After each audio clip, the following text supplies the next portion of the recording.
Bonjour et bienvenue sur la chaîne Zone Bourse. Alors si vous me suivez régulièrement, vous avez noté qu'il y a certains thèmes qui me plaisent particulièrement. Et notamment le fait qu'on ne puisse pas prévoir le futur, et justement le fait que les prévisions soient si incertaines me pousse notamment à investir dans les leaders d'aujourd'hui plutôt que de chercher parmi les startups d'éventuels champions de demain. Les leaders ont beaucoup d'avantages, mais un aspect qui revient souvent, c'est cet aspect que moi j'appelais avant winner takes all, mais on va voir que j'ai trouvé un nouveau nom pour ça, le fait que les premiers raflent toute la mise. J'en ai déjà parlé dans une vidéo précédente avec comme exemple la musique ou bien pourquoi la Joconde est un tableau qui est si connu.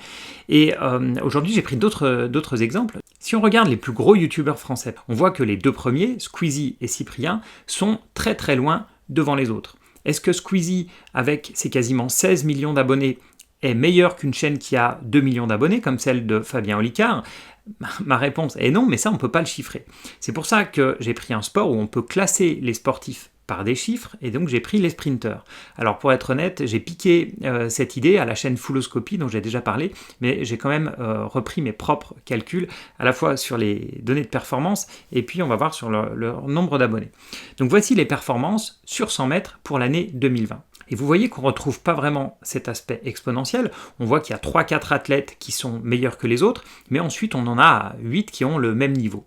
Et ce qui est intéressant, c'est quand on laisse les émotions des humains faire leur propre classement. On regarde maintenant le nombre d'abonnés Instagram de chaque athlète. Et là, cette fois-ci, on retrouve clairement un aspect exponentiel avec 3 sportifs qui raflent toute la mise. Et ce qui est drôle, c'est que le classement n'a rien à voir avec les performances. Et si on passe cette fois-ci à Twitter, toujours en regardant le nombre d'abonnés, c'est la même chose. Et ce qui est toujours intéressant, c'est que le classement cette fois-ci n'a rien à voir avec le classement des performances, ni avec les abonnés sur Instagram. Et ce que j'ai découvert récemment, c'est que cet effet a un nom, c'est l'effet Matthew, ou bien l'effet Mathieu en français, depuis qu'il a été étudié par le sociologue Robert Merton en 1968. Et grâce à Wikipédia, j'ai appris qu'en fait ce nom d'effet Mathieu, ça vient d'une phrase de la Bible, de l'Évangile selon Matthieu, qui dit « Car on donnera à celui qui a, et il sera dans l'abondance, mais à celui qui n'a pas, on notera même ce qu'il a. » Et cet aspect d'avoir vraiment les gagnants qui raflent tout, en m'amusant un peu sur des sites de statistiques, j'en ai trouvé beaucoup de domaines où on retrouve cet effet.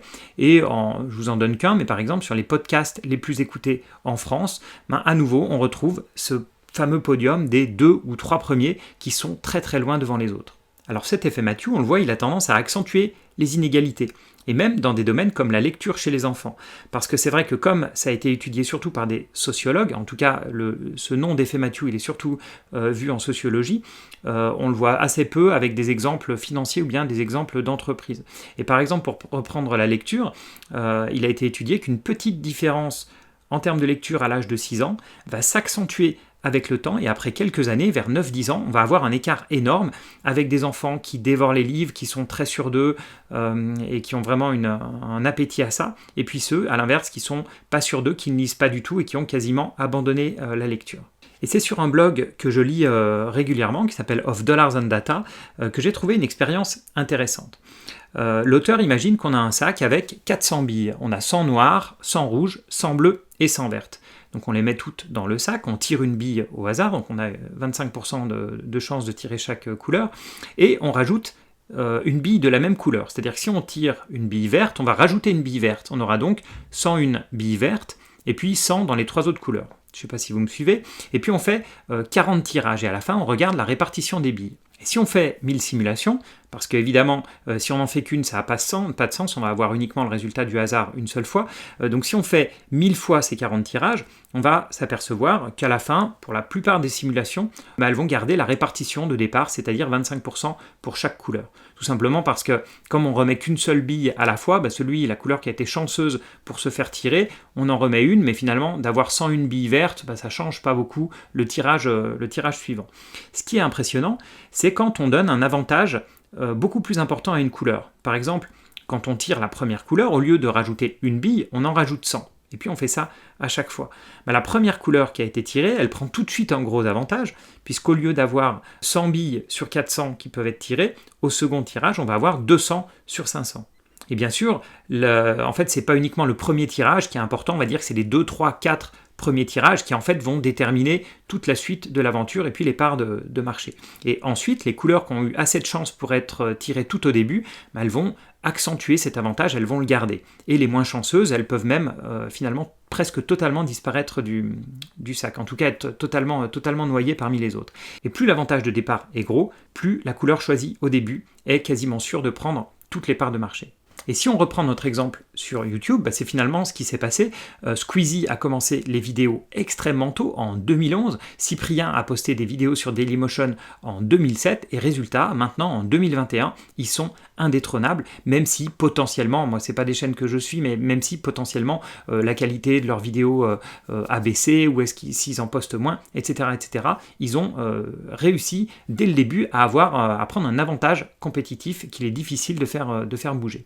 Et si on revient maintenant dans le monde des entreprises, c'est ce qui explique pourquoi les géants mondiaux sont si difficiles à détrôner, pourquoi leurs marques sont si puissantes, pourquoi même si la qualité de leurs produits baisse, ils ont une énorme inertie et ils sont très difficiles à attaquer.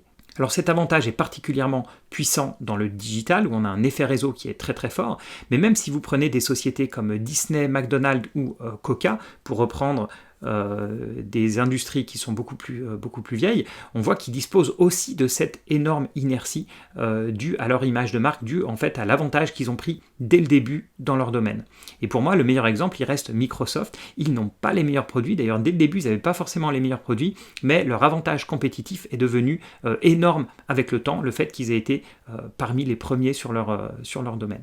Alors il ne faut pas non plus tomber dans l'excès inverse. Est-ce que tous les leaders vont le rester indéfiniment? Non. Est-ce que de nouveaux leaders vont émerger? Oui. Mais moi, je ne minimise pas la puissance des marques. C'est vraiment un avantage compétitif les plus puissants qu'on puisse trouver. Parier sur une petite entreprise en espérant qu'elle devienne leader d'un marché existant, sous prétexte par exemple qu'elle a un meilleur produit, pour moi, c'est comme, si je reprends l'exemple des billes où il y a 4 couleurs, c'est comme si on rajoute une nouvelle couleur avec le violet et qu'on jette dans le sac 2-3 billes de couleur violette.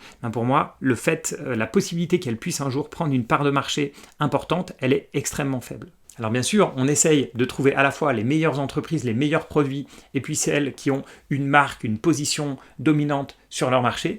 Mais honnêtement, si je dois choisir entre une entreprise qui a une marque très forte et une autre plus petite qui n'a pas de marque, mais qui a un très bon produit, je choisirai la marque. Pour moi, l'effet marque est beaucoup plus puissant que le potentiel produit inconnu, meilleur mais inconnu, et qui a de très très fortes chances de rester inconnu. Voilà pour cette vidéo, merci encore de nous suivre, merci encore pour tous vos likes, tous vos partages, tous vos commentaires, c'est vraiment super sympa. Et moi je vous dis à bientôt pour une autre vidéo.